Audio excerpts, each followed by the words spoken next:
Captain James Morrison had served the royal family for 15 years.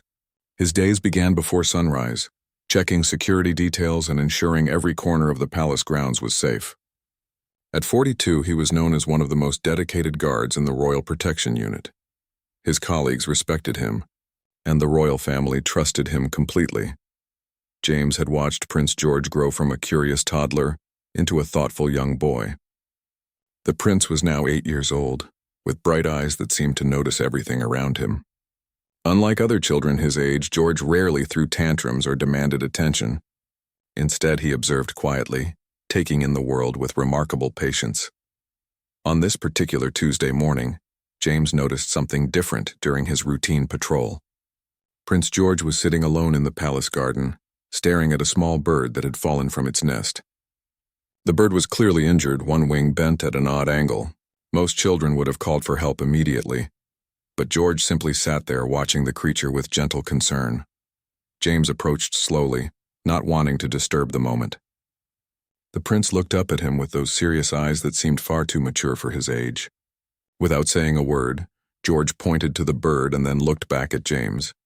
There was something in that silent gesture that touched the guard's heart. The prince wasn't asking for help in the usual way children did. Instead, he was sharing a moment of genuine compassion. The guard knelt beside the young prince and carefully picked up the injured bird.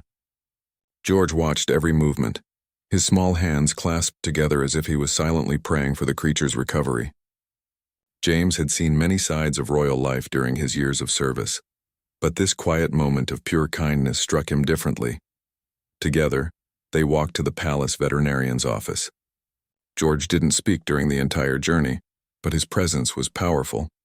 He stayed close to James, occasionally reaching out to gently touch the box where they had placed the bird.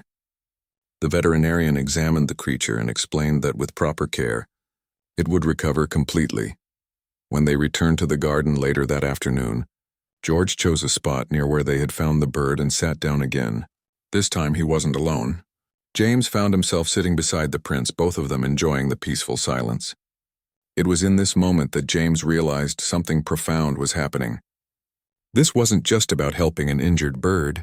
This was about recognizing the power of quiet compassion and understanding that sometimes the most meaningful actions happen without words. The prince's simple act of sitting with a hurt creature, without fanfare or expectation of praise, revealed a depth of character that impressed the experienced guard. James had protected many important people throughout his career, but he had never encountered someone who could communicate so much through silence. Prince George's choice to show compassion without seeking recognition demonstrated a wisdom that many adults never achieved. As the sun began to set, George finally stood up and looked at James with a small smile. Still without speaking, he placed his tiny hand on the guard's arm and nodded, as if to say thank you. That simple gesture carried more meaning than any formal speech or royal decree. James understood that he had witnessed something special, something that would change how he viewed his role as a protector of this remarkable young prince. Word of Prince George's gentle nature began spreading quietly through the palace staff. James found himself sharing the story of the injured bird with his fellow guards, not as gossip, but as something that had genuinely moved him. The other security officers listened with interest, many nodding in recognition of similar moments they had witnessed with the young prince. Sarah, one of the palace housekeepers, mentioned how George always said please and thank you to every staff member, no matter how small their task. Unlike other royal children who might ignore the help around them, George made eye contact and offered genuine smiles to everyone he met. The kitchen staff talked about how he never complained about his meals and always finished everything on his plate. Seeming grateful for the care that went into preparing his food, James began paying closer attention to these small interactions during his daily duties. He watched as George helped his younger sister Charlotte when she dropped her favorite toy, patiently showing her how to hold it properly. He observed the prince listening carefully when the palace gardener explained how different flowers grew, asking thoughtful questions that showed real interest in learning. During a formal family photograph session, James witnessed something that further demonstrated George's character. The photographer was struggling to get the perfect shot, and the session was running longer than expected. While adults around him showed signs of impatience, George remained perfectly still, understanding without being told that his cooperation was important. When Charlotte became restless, he quietly entertained her with silly faces, keeping her calm and happy. What struck James most was how these acts of kindness seemed completely natural to the prince. There was no performance or attempt to impress anyone. George simply treated everyone around him with respect and consideration, as if it never occurred to him to behave any other way. This wasn't learned behavior from royal training. This was genuine character shining through. The palace staff began talking about these observations during their breaks. The head butler mentioned how George never demanded immediate attention when staff members were busy with other tasks. The librarian shared stories of how the prince carefully handled books and always returned them to their proper places. Even the palace drivers noted how George always thanked them for their service and asked about their families. James realized that Prince George's silent but powerful choice was simply to be kind, consistently and without expectation of recognition. This 8-year-old boy was teaching the adults around him about grace and consideration through his everyday actions.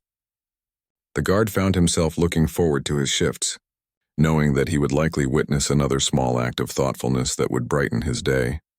One afternoon, James overheard a conversation between two senior palace officials discussing the prince's development. They spoke with obvious pride about his academic progress and public appearances, but James wished they could see what he saw every day. The real measure of Prince George's character wasn't in formal settings or official events. It was in these quiet moments when no cameras were rolling and no one was keeping score. As James reflected on his observations, he began to understand that protecting Prince George meant more than ensuring his physical safety. It meant safeguarding an environment where this natural kindness could continue to flourish. The guard felt a renewed sense of purpose in his role, knowing that he was helping to protect not just a future king, but a genuinely good person who would one day have the power to influence millions of lives. 3 months after the incident with the injured bird, James faced a situation that would test everything he believed about his duty as a royal guard. During a routine security briefing, he learned that new protocols were being implemented that would significantly limit the royal children's interaction with palace staff.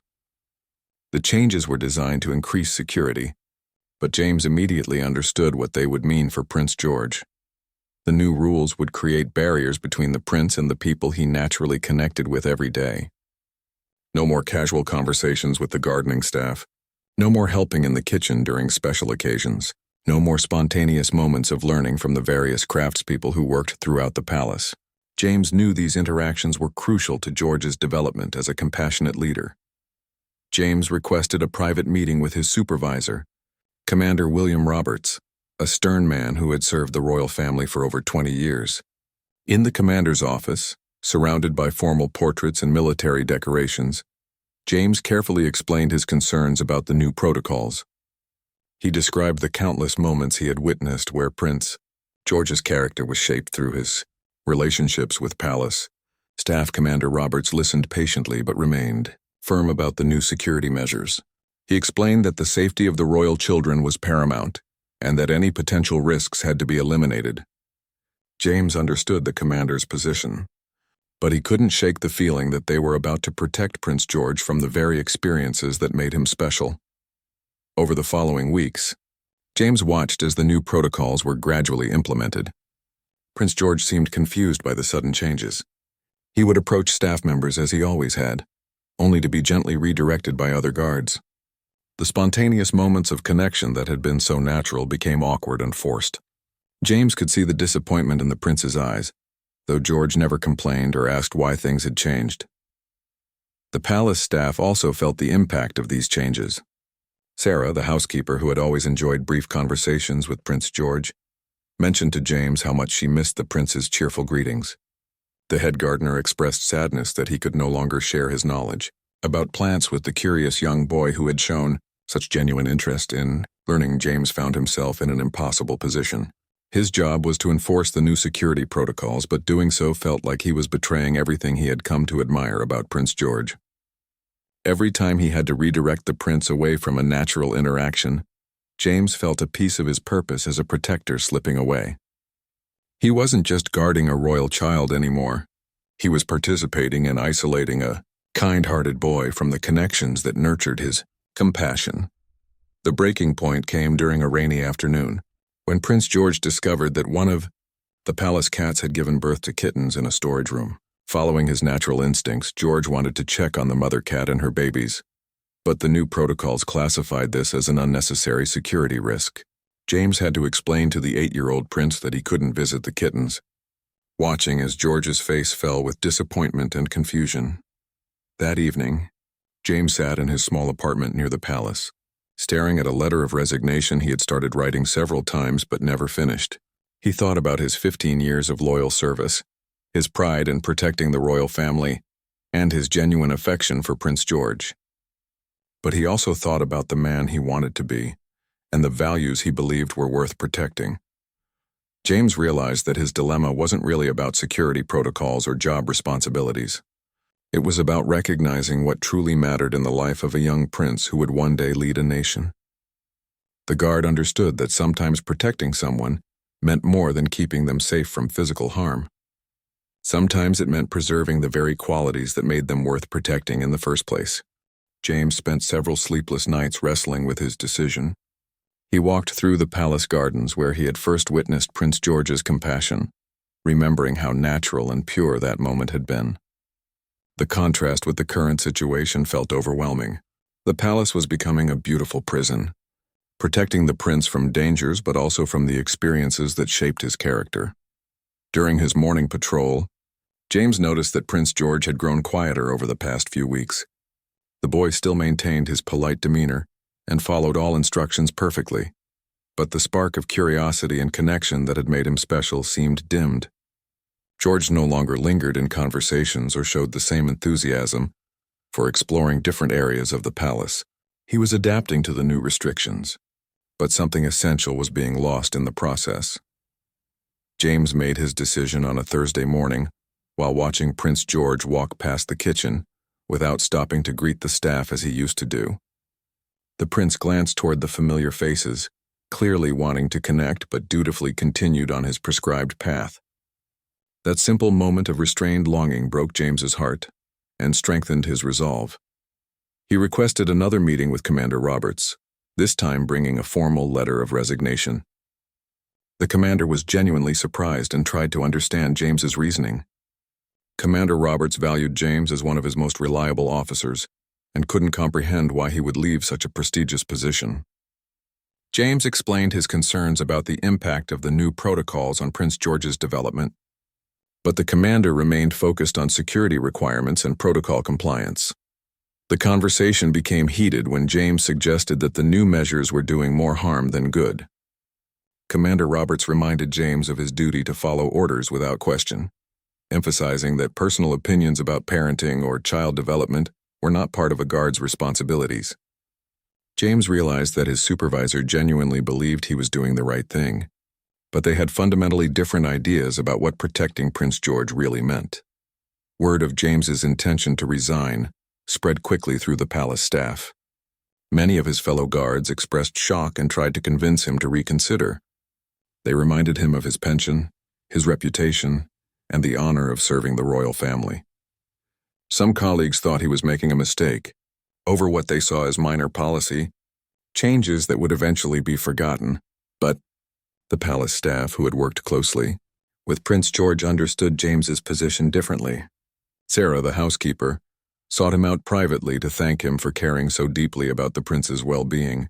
The head gardener mentioned that he respected James for standing up for what he believed was right, even when it came at personal cost. These conversations reinforced James's conviction that his decision was correct. Prince George seemed to sense that something significant was happening around him.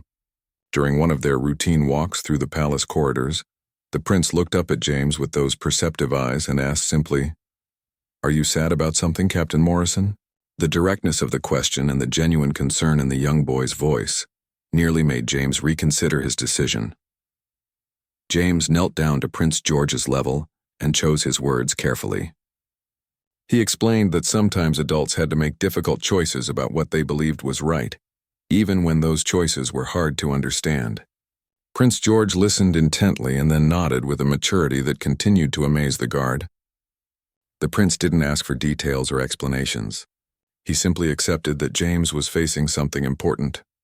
That evening, James finalized his resignation letter addressing it formally to the head of the Royal Protection Unit. He wrote about his years of dedicated service, his respect for the royal family, and his commitment to their safety and well-being. But he also wrote about his belief that true protection meant preserving not just physical security, but the environment that allowed Prince George to develop into the compassionate leader he was meant to become. As James sealed the envelope, he felt a mixture of sadness and relief. He was about to walk away from a career that had defined him for 15 years, but he was also taking a stand for principles that mattered more than professional advancement or personal security. The morning James submitted his resignation letter marked the beginning of an unexpected chain of events throughout the palace. Commander Roberts was required to report the resignation to higher authorities, including the private secretary to the royal family. The unusual nature of James's departure, particularly his written concerns about the new security protocols, prompted questions that reached levels of palace administration that rarely concerned themselves with individual guard assignments.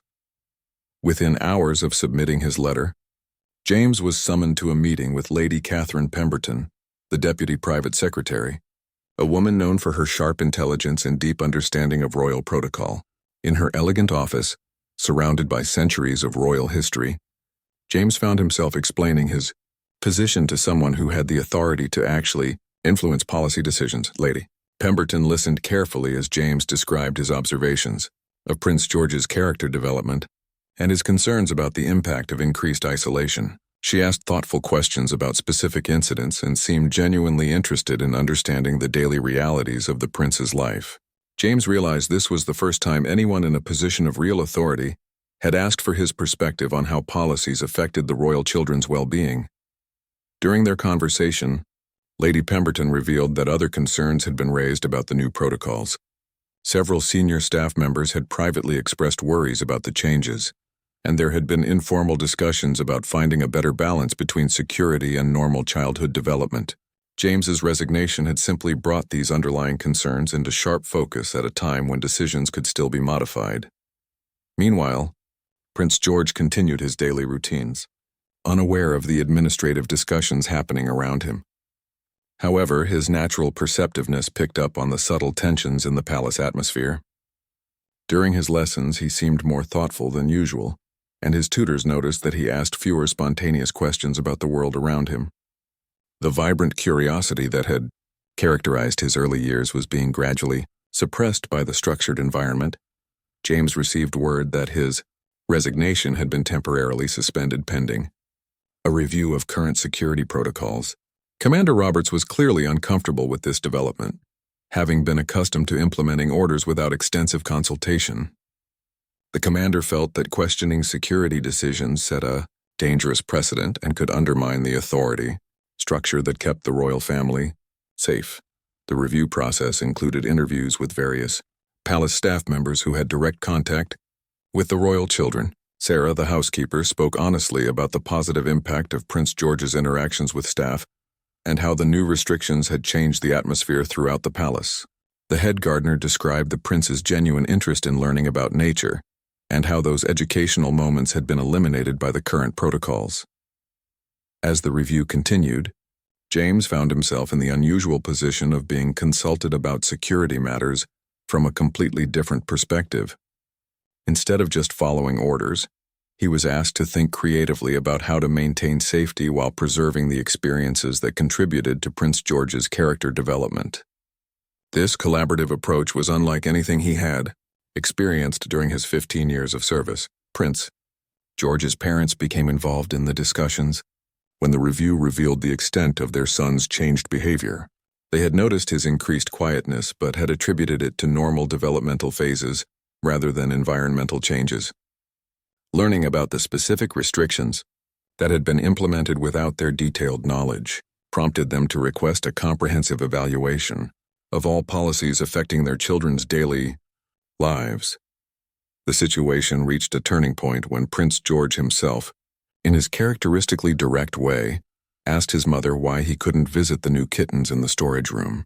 His simple question, delivered with genuine confusion and disappointment, crystallized all the concerns that had been raised during the review process. It became clear that the policies designed to protect him were actually limiting his natural development and curiosity. James watched these developments unfold with a mixture of hope and anxiety. He had risked his career to raise concerns about Prince George's well-being, but he hadn't expected his actions to trigger such a comprehensive reevaluation of palace policies. The guard realized that sometimes standing up for what seemed right could have consequences far beyond what anyone initially imagined. 2 weeks after the review began, significant changes started appearing throughout the palace. The rigid new protocols were replaced with more flexible guidelines that maintained security, while allowing for meaningful interactions between Prince George and the palace staff. James watched with amazement as the atmosphere gradually returned to the warm, natural environment he had known during his early years of service. Prince George's transformation was immediate and remarkable. Within days of the policy changes, his natural curiosity began resurging. He resumed his friendly conversations with the housekeeping staff, asked the gardener about the spring flowers that were beginning to bloom, and finally got to visit the kittens he had been so eager to see. The spark that had made him special was returning, brighter than ever. James was officially recalled from his resignation and offered a new position within the Royal Protection Unit. Instead of simply following predetermined security routes, he was asked to help develop innovative approaches that balanced safety with the royal children's developmental needs. This role required him to think creatively about protection, considering not just physical threats, but also the importance of maintaining an environment where natural growth and learning could flourish. The collaboration between security personnel and child development specialists became a model for other royal households around the world. James found himself working with educators, psychologists, and palace staff to create protocols that recognized the unique challenges of raising royal children. The approach acknowledged that true security meant protecting not just their lives, but their ability to become compassionate, well-rounded leaders. Prince George seemed to understand that something significant had changed, even if he didn't know the details of what had happened. During one of their walks through the palace gardens, he looked up at James and said, "Thank you for helping me see the kittens, Captain Morrison." The simple statement carried profound meaning, suggesting that the prince somehow recognized James's role in preserving the freedom that mattered so much to him. The palace staff noticed the change in Prince George's demeanor and commented frequently on his renewed enthusiasm for learning and connecting with others. Sarah mentioned that his genuine interest in her work made her daily tasks more enjoyable. The kitchen staff appreciated his continued gratitude for their efforts. The gardener was delighted to resume their educational conversations about plants and growing things. Commander Roberts, initially resistant to the changes, gradually came to appreciate the new approach. He observed that Prince George's increased happiness and engagement actually made him easier to protect, as the prince was more cooperative and communicative about his activities. The commander realized that security wasn't just about creating barriers. It was about understanding and working with the people being protected. James's colleagues in the Royal Protection Unit began viewing him differently. Instead of seeing him as someone who had challenged authority, they recognized him as an advocate who had found a way to improve both security effectiveness and royal family satisfaction. His willingness to risk his career for his principles had ultimately benefited everyone involved in the prince's daily care. The story of James's stand began circulating quietly among royal security services. In other countries, his approach of considering the long-term character development of royal children alongside immediate safety concerns influenced policy discussions in several monarchies. The idea that protection could be enhanced, rather than compromised by understanding the people being guarded, gained acceptance. Among progressive security professionals, Prince George's parents expressed their gratitude to James privately, acknowledging that his intervention had helped them recognize aspects of their son's experience that they had missed. They appreciated having staff members who were willing to advocate for their children's well-being, even when it required challenging established procedures. This recognition reinforced James's belief that his difficult decision had been worthwhile. As spring progressed and the palace gardens came into full bloom, James often reflected on the events that had led to these positive changes. His moment of doubt had transformed into an opportunity to make a real difference in Prince George's life. The guard understood that sometimes the most important protection came not from preventing experiences, but from ensuring that meaningful experiences could continue to happen safely. 6 months later, the transformation in Prince George's daily life had become the new normal throughout the palace. James observed with deep satisfaction as the young prince continued to develop the qualities that would serve him well as a future leader. The balance between security and freedom had been achieved in a way that enhanced both, creating an environment where natural growth and appropriate protection coexisted harmoniously. The injured bird that had started this entire journey had fully recovered and been released back into the palace gardens. Prince George often pointed it out to visitors, explaining how important it was to help creatures that needed care. His ability to connect this small act of compassion to larger principles of leadership and responsibility impressed everyone who heard him speak. The experience had become a touchstone for his developing understanding of duty and service. James's new role had evolved into something he had never imagined when he first joined the Royal Protection Unit. He worked closely with educators and child development specialists to ensure that security measures supported, rather than hindered, the royal children's growth. His insights about balancing protection with normal childhood experiences were being incorporated into training programs for royal security personnel around the world. Prince George's relationship with the palace staff had deepened in ways that enriched everyone involved. His genuine interest in their work and lives created connections that went far beyond the formal requirements of royal protocol. The staff members felt valued and respected, while the prince learned about different aspects of life and work that would inform his future role as a leader who understood and appreciated the contributions of all people. The success of the new approach had attracted attention from child development experts who were studying the unique challenges of raising children in royal families. James found himself participating in research that would help other royal children around the world benefit from similar approaches to balancing security with normal development. His practical experience combined with academic expertise to create guidelines that could be adapted to different cultural and security contexts. Prince George's parents had become advocates for the collaborative approach that James had helped initiate. They spoke privately with other royal families about the importance of ensuring that security measures supported their children's character development rather than limiting it. This influence gradually spread through international royal circles, creating positive changes for royal children in multiple countries.